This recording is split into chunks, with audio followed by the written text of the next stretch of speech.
ꯃꯌꯥꯝ ꯅꯨꯄꯤꯗꯣ ꯁ꯭ꯀꯨꯜꯗꯩ ꯂꯧ ꯆꯠꯂꯨꯒꯦꯅ ꯂꯣꯏꯁꯟꯗꯅ ꯂꯣꯏꯔꯦ ꯑꯗꯣ ꯂꯧꯕ ꯆꯠꯂꯅꯤ ꯅꯨꯡꯁꯥ ꯃꯉꯥꯟꯁꯦ ꯐꯨꯖꯤꯜꯂꯛꯑꯦꯕꯀꯣ ꯅꯨꯡꯁꯥ ꯃꯉꯥꯟꯁꯤꯅ ꯐꯨꯖꯤꯜꯂꯛꯄꯁꯤꯅ ꯋꯥ ꯉꯥꯡꯕꯁꯦ ꯀꯩꯅꯣ ꯇꯧꯔꯦ ꯑꯗꯣ ꯍꯧꯖꯤꯛ ꯊꯣꯛꯑꯒꯦ ꯆꯠꯂꯒꯦꯅ ꯂꯣꯏꯔꯦ ꯍꯜꯂꯒ ꯆꯥꯛ ꯄꯤꯖꯔꯅꯤ ꯃꯌꯥꯝꯒꯤ ꯉꯁꯤ ꯃꯈꯥ ꯇꯥꯅ ꯃꯄꯥ ꯂꯩꯔꯤ ꯃꯥ ꯂꯧ ꯆꯠꯂꯦꯕ ꯃꯥ ꯑꯣꯐꯤꯁꯇꯅꯦꯕꯀꯣ ꯑꯗꯨꯅ ꯄꯨꯡꯗꯣꯟ ꯀ ꯄꯤꯕꯤꯒꯦꯕꯅꯦ ꯐ꯭ꯔꯨꯠꯀꯤ ꯃꯇꯝꯗ ꯆꯥꯅꯕ ꯍꯥꯏꯅ ꯑꯗꯨꯝ ꯂꯣꯏ ꯍꯜꯂꯦ ꯑꯩꯅ ꯆꯥꯔꯤ ꯍꯧꯖꯤꯛ ꯍꯩꯅꯗꯦ ꯅꯥꯁꯄꯇꯤꯁꯨ ꯆꯥꯗꯦ ꯄꯨꯡꯗꯣꯟꯁꯨ ꯆꯥꯗꯦ ꯂꯐꯣꯏꯒ ꯍꯩꯅꯧꯒ ꯀꯐꯣꯏꯒꯗꯤ ꯆꯥꯏ ꯄꯨꯡꯗꯣꯟꯁꯦ ꯄꯤꯈ꯭ꯔꯒ ꯍꯜꯂꯦ ꯃꯥꯏꯕ ꯀꯌꯥꯗꯤ ꯌꯥꯝꯅꯦ ꯍꯩꯅꯗꯦ ꯂꯐꯣꯏꯒꯅꯦ ꯃꯦꯡꯒꯣꯒ ꯕꯅꯥꯅꯥꯒ ꯑꯅꯥꯔꯒ ꯑꯣꯏꯗꯤ ꯍꯩꯅꯩ ꯃꯥꯏꯁꯦ ꯁꯤꯒ ꯅꯥꯁꯄꯇꯤꯒ ꯍꯩꯅꯗꯦ ꯑꯩꯅ ꯆꯥꯔꯦ ꯄꯥꯝꯃꯨꯗꯅ ꯂꯥꯛꯄ ꯃꯥꯏꯕ ꯀꯌꯥꯗꯤ ꯌꯥꯝꯅ ꯅꯥꯁꯄꯇꯤꯌꯨ ꯃꯄꯥꯅ ꯁꯤꯟꯗꯣꯛꯆꯅꯕ ꯍꯥꯏꯅ ꯄꯨꯔꯛꯄ ꯂꯩꯔꯛꯄꯅꯦꯕ ꯆꯥꯗꯦ ꯑꯝꯐꯥꯎ ꯆꯥꯗꯦ ꯑꯩ ꯈꯜꯂꯤ ꯄꯨꯡꯗꯣꯟꯁꯤꯗꯤ ꯑꯩ ꯍꯧꯖꯤꯛ ꯆꯥꯕ ꯌꯥꯗꯦ ꯆꯥꯛ ꯆꯥꯗꯣꯏꯅꯤ ꯄꯨꯡꯗꯣꯟꯁꯤ ꯆꯥꯅꯦ ꯈꯜꯂꯨꯔꯦ ꯃꯌꯥꯝ ꯆꯥꯔꯛꯇ꯭ꯔꯦ ꯑꯩ ꯆꯥꯛ ꯇꯧꯔꯒꯦ ꯄꯤꯖꯔꯒꯦ ꯂꯣꯏꯔꯒ ꯑꯃꯨꯛ ꯊꯦꯡꯅꯁꯤ ꯁꯤꯒ ꯂꯩꯔꯦ ꯃꯌꯥꯝ ꯌꯦꯔꯨꯝ ꯇꯣꯈꯥꯏꯗꯅ ꯊꯣꯡꯕ ꯃꯌꯥꯝ ꯍꯥꯎꯗꯧ ꯃꯥꯟꯕ꯭ꯔꯥ ꯌꯦꯡꯉꯨ ꯁꯤꯒ ꯂꯩꯔꯦ ꯑꯗꯒꯤꯗꯤ ꯆꯥꯛꯁꯤꯒ ꯂꯩꯔꯦ ꯑꯗꯩꯗꯤ ꯄꯥꯄꯔꯁꯤꯒ ꯂꯩꯔꯦ ꯑꯆꯥꯔꯁꯤꯒ ꯂꯩꯔꯦ ꯃꯤꯛꯆꯔ ꯑꯆꯥꯔ ꯑꯗꯨꯗꯤ ꯃꯌꯥꯝ ꯆꯥꯔꯒꯦ इच्छानुपीगी सिंगसिगा लेरे नहीं खाना खा लो पे खा पहले आगे नत्रा चालोरेगा मु jangan jaraknya sehari habis sakit ini mapai puri ini sana kita minum lagi meyam icak sehari jangan sehari an baca komnya meyam deh ilage kok hauraga meyam dia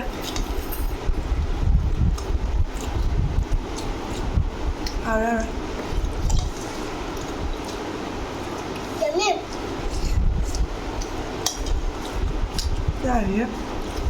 Maya mapa ale dress untuk kena kongku ke kalau thui adone masanu pigi ne masanu pigi itu la punduan ngata lai ne bako tu cha de kapoi budi cha bako ma'am ahino lai tre tu la poi ju lai tre adone ne lai re mana masi kya pre la poi ja humbu pase humbu pigi ne anda kara honge ne nang mar putra ka piura mar hino anak na nam ta hino kilo ni ka kale ne pija hino la poi wat pe ya de bane ma di chak to hen na cha da bani ma su me dum cha la jari ne ba cha ka dum to pa su hinei me pundo na khoi ni pa ga thumorok cha ge mayam jangal lake khai ge se jele re lak pata ngai ri pundo cha ge mayam siga lai re to morok ani se me lage pundo na ni ka khai re how do man beri yung mayam aku kola no ema panan gori kolak tre sarage tumna tumna piti tau mayam undune sarage kede beko ai dine tumurok sarage do idi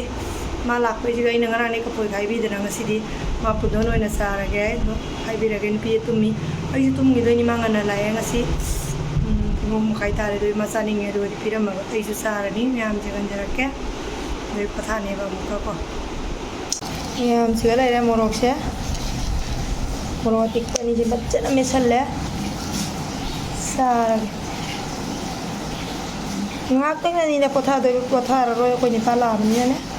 jadi macam tu, ngandere begitu murah ngasan. Sekolah nak pun ni na jam ngandere begitu mende, ada isu awal macam jauh sar age मैं हमको तुम जितने चले मैं हम पुनः palm ना बजाओ बड़ा जमा है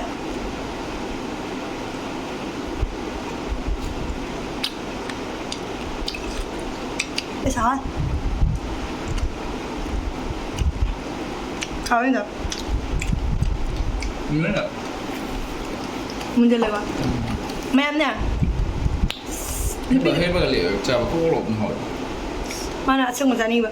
tapi lebih dah pundon biwa mati tengah teh mem mapa sih nanti sindo pijat ningi mana naspati ucap deh mati pundon ucap deh mati Nana ka mango ko tadum ta ana arma sungka sai mai ma'am करो करो लाउद्रे पोचे ने मुल्ले खरा खरा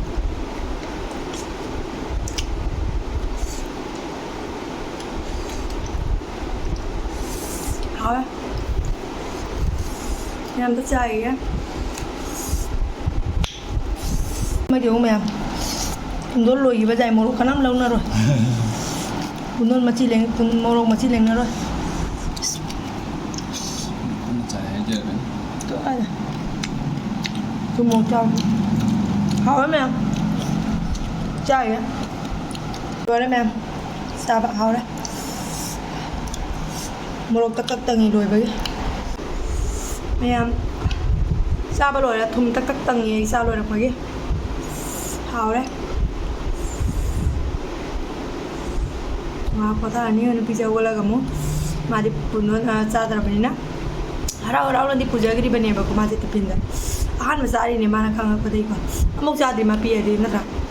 तो आहान में मापा गाना ले भी माजा हरा उधर रे स्कूल लफी नहीं गई माना एक में वाला मॉर्निंग डे क्या हाई ने मामा पी हुए आलू वाली वाली हाई ना दे हम बोए ना दे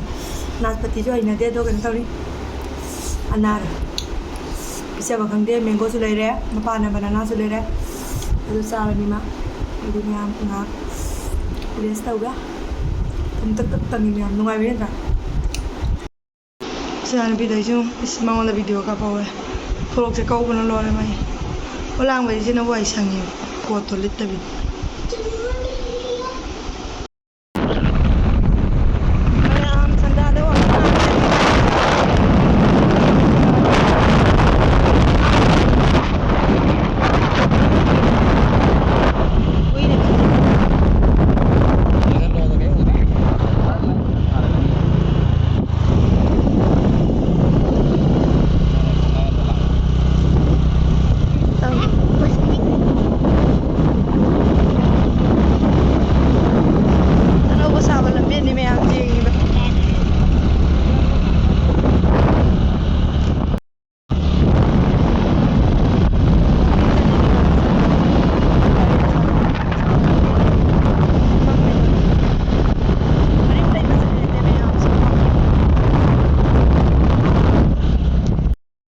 Maya makoy mawai na pot thare bako jaure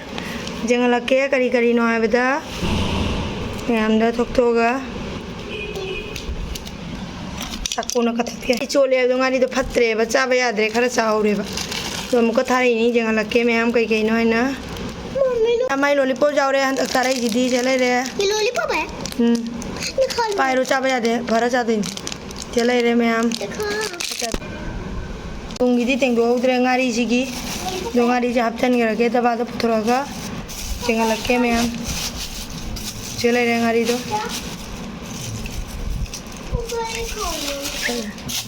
do ini meam, sebelum je jam pirakti dari cile re, ahabi je jam na, andakti,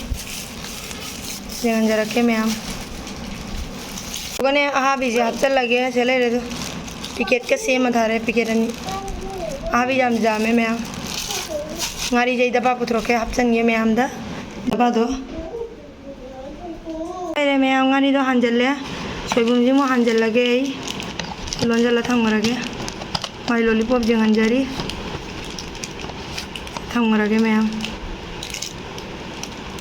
pithalle da soibum ji mo hanjani olik daba ama teng dore Sedaba aja mah tengdore meam siap selagi soy bundo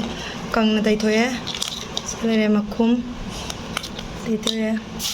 soy bum siap selagi meam ko jangan jarak ke loraga meam hanjalle ado se hunje karage pani meam je a biji ki daba tengdo tri se daba am tengdo ap selagi thangrage meam phamda meam nung din hawgale nung din hawlaga icha nupi nane chicken chaninge nane mapana thong mado thong dreba ngasi diko ado chicken natraga paneer chaninge aina mapana lairani chicken laiba chakhi mapa ado nungdin nawgalaga ini wanga ngini chanupina maningda minyan yenga tawjungu chaujare masu ado mana chaninge amda mapa da nungai tedana mangasi di laira ge na do lai chakhare thong mado thong dreba ko ado majum warbon mi dum thong dena ko idi thong ba hite ba chicken thong ba ko maya adoni adona ado lay pasaki jangan jarake laga meyam तो कई लेरक्पा जेंगसी जेंगंजरके मयामदा मालाइक तो हलमिनी school की homework की लोगरे अतो जुंगी तो हली उजी मने जेगो हाय करो अंदा हाय अंदर से करो मत तो गिर जाएगा और की बताते का खाली जो लमेन भी मत करो सुना नहीं देगा दोना मैम और मिनी लाइफ से इशू एक क्लिप लगा रही हूँ क्लिप तो उन क्लिप मांग रही मम्मा लगा दो यहाँ पे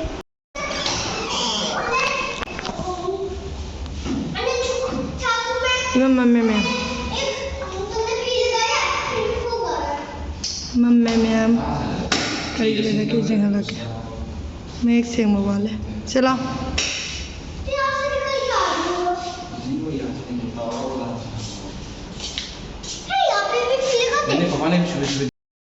मैम सिगा लेने को आई जगह लगे लोरे का सिगा लेने तन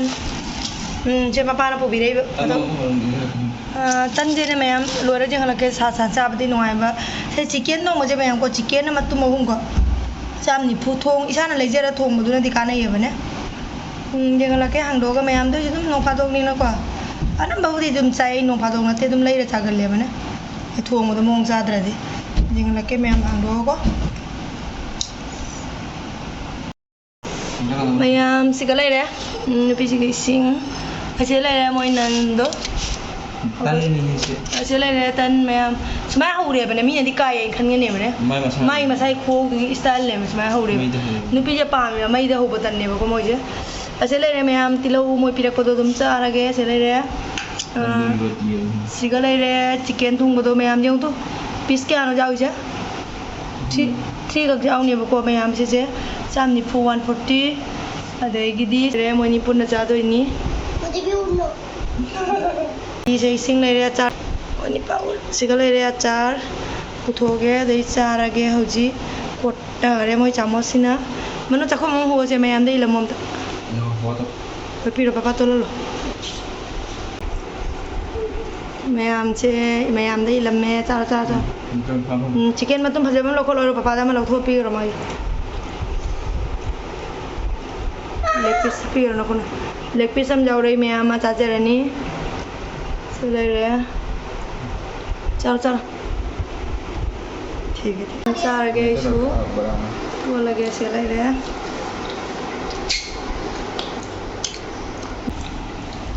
रे ये चाक तो लगे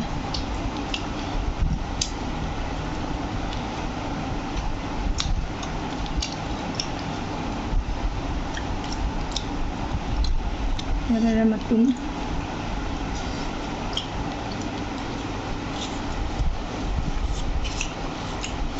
थुम गरा हाके अखोजी थुम चाइबको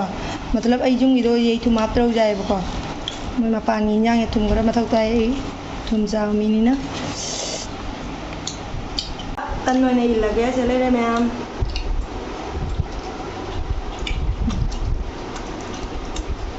आओ